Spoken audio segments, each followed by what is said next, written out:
Heyo, my name is Bloodshot, and I'll be guiding you through Bloodborne today now. As you can see here, I've decided I'm starting at the very beginning, just created my character. I'm using the Troubled Childhood build. I'm going to do a dexterity build through this game, and this is not going to be a comprehensive walkthrough or anything like that. It's just, I'm going to play through the whole game and try to collect as much stuff as I can, show you where helpful things are, and guide you through it as you go. This will be fairly helpful if you're new to the game or just need some general information for certain levels. I'll try to match the title of the video to give you a general idea of which one it is. It's going to be quite a few parts. But yeah, I've played this game a lot before and just decided I should try to help people get through it. So I'm not anywhere in particular about going through cutscenes, or I'm just going to skip them since I've seen most of them already, or I've seen them all already. Yeah, so that's about it. This beginning here is pretty standard. A lot of people will sit here and try to punch the wolf, or will die to the wolf, and you really don't need to. You could just run past it and move on, and when you get to the first bonfire, you can get your weapons there. Now the downside to that is, of course, it's not exactly super simple to just get there. Oh god. Okay, so I'm just gonna skip it. You can die there if you want and get weapons and meet me back up here. Oh my, that's not good. That's the first time that's happened. He's actually gotten out of the building. He usually gets stuck in the doorway. Ow. There's a switch. Nope. Okay, there's not a switch. I can just open this. I might end up dying to him anyway. Depending on how this goes. But yeah, if you run past him and he... Oh, jeez. Pull this lever here and the elevator will come down.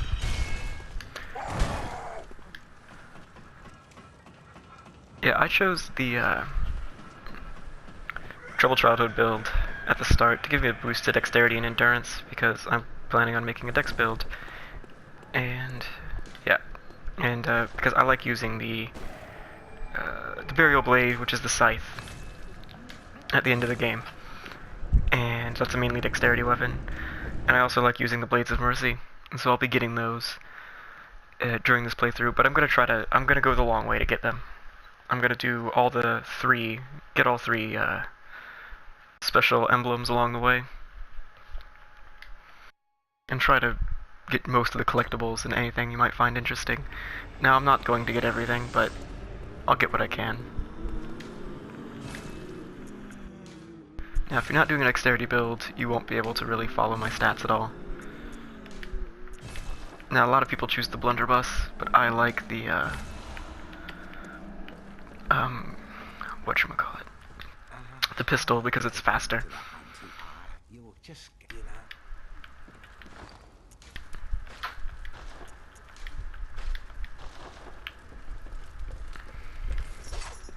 I also like the Threaded King quite a bit. Dexterity builds in this game are a little bit discouraged because you don't really get many dexterity weapons that are any good. The cane will carry you through pretty much until you get the Blades of Mercy, if you get those, and those will carry you through pretty much the rest of the game, and you really only need to use those two weapons. If you're using, there's a few spears and other weapons that have C scaling in dexterity, but they also have C scaling in strength, so they're really like a mixed build. They're not very good as a whole weapon. If you upgrade them to much higher, I think they get higher dex scaling to maybe B, but they're still generally not that great. I'm just gonna backtrack here and grab some of the items I missed, get a few echoes.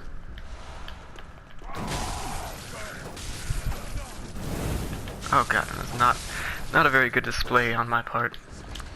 It's like, oh, here I'm making this guide for you, and I'm just getting my face kicked in. So that's going great. A bit rusty. I haven't played in quite a while, but I'll get better as we go. Now, something I'm not going to be doing right away, as many people do, is they fight the cleric beast, and you don't actually need to progress. You can just kind of skip it and move on. But the game does like to make you think you have to fight it, and it is fairly tough to fight it immediately. Now you do need to kill a boss before you can summon people, so if your plan is to play through the game as fast as you can, and be able to summon your friends in and play with your friends, then by all means take the time to kill the cleric beast here.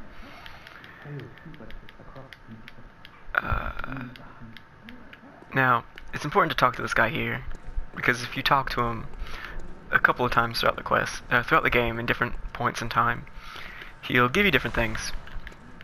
So I'm going to try to make sure to remember to talk to him, and get some nice items out of it. Now, something to point out is that blood vials heal proportional to your health. So if you haven't noticed this before, a blood vial will always restore, I think, 30% of your health, just short of a third. So if you manage to have like a magic one hit, 1 pixel of life, you will and you use 3 in a row, you'll be left with just not quite full health. So I'm gonna guess it heals roughly 30%. So even if you rush through the game, so increasing the amount of health you have. Oh god, I'm already dead. Okay, so increasing the amount of blood echoes, amount of vitality, amount of health you have will also increase how much you heal per item, which is quite helpful. And that's just something to keep in mind. The downside to dexterity build is it puts you at a little bit of a disadvantage early on, because many of the enemies walk in large groups. Now, you can run past a lot of these guys, but I'm gonna try to kill as many as I can to get early blood echoes and things like that. But yeah, you can skip most of these enemies and just run all the way to the next. I'm gonna call them bonfires, but they're lanterns. I'll try to say lanterns if you're not used to the Dark Souls games, but Dark Souls games are some of my favorite games, and I really enjoy the series. But in all the other Dark Souls games, they're bonfires and not lanterns. I'm sure many of you who are watching this might not have played previous Dark Souls games, and that's precisely why you're watching this.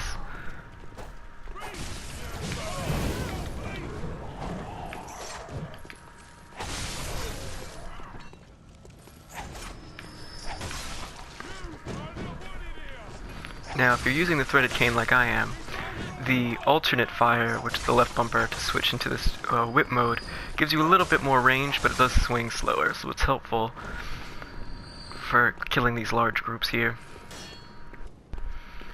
There's a big guy in the back here, which you can fight, that is really easy to miss, but he doesn't really give you anything other than a slightly larger than normal blood echo drop, and it's not really worth it. I'm opening this not for any reason in particular, just to open it, I guess. Now, you'll notice a lot of these houses here have red lanterns. Well, not a lot, but some of them.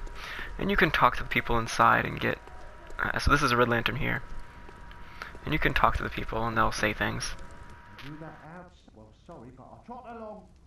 And if you talk to them throughout the game at different points, you'll get like an interesting glimpse into what it's like to live here, but most of them don't really give you anything. There's only a few that have any sort of consequences for talking to them, and I'll try to point them out. Now, what I'm not going to do is fight every single person. Well, yeah, I'm not going to fight every single person in this courtyard, because I'm trying not to make these videos too long, and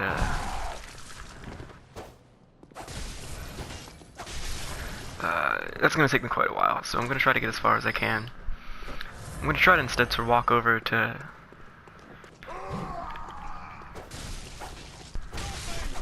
I'm just going to see how far I get. But, yeah, if this is your first time playing, I highly recommend you do not try to fight everyone in this courtyard. You really don't need to, and in all likelihood it'll get you killed. You can do it for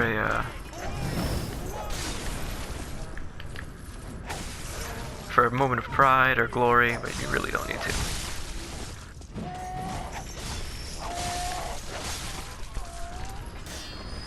So yeah, I highly recommend using the whip mode in the cane. It'll really help you get through here if you're doing a dexterity build. The alternate fire for either of the other two primary weapons is also quite helpful. So yeah, I'm just gonna never mind and just go right past them.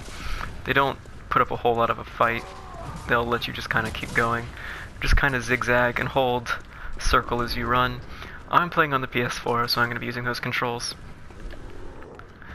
So if there's any differences in your game or anything like that, that's why.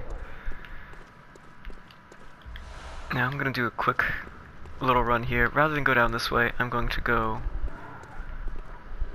ahead and try to open up the shortcut early. So you can actually kill all of the dogs in these crates here with one hit. They're not normal enemies. Yeah, so if you drop down there and head around back this way,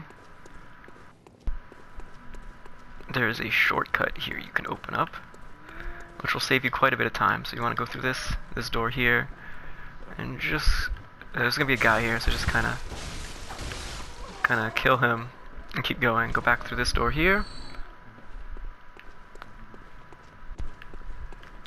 and kill this only person here, and we'll be back to open this gate on the other side of the lantern where we started. And now this, I think, is a good place to wrap up for part 1, because now this allows us to get through most of the map here in Yharnam pretty easily. It allows you to get around without having to walk all the way through that street and fight all those people again. I'd recommend doing this as quick as you can to really speed up your playthrough if you're having trouble walking around here and trying to fight all those guys. Go ahead if you'd like, farm some echoes and things like that to try to level up some, but I would not buy any armor or anything yet from inside the dream. I'll be showing you how to get a free set of armor pretty early in the game, and you don't quite need it yet, but if you find yourself struggling, you might want to save up and go do that. Anyway, that's all for part 1. I'll be back in a little bit with some more, so I hope you've found this helpful at all, and I'll see you in the next part. Bye.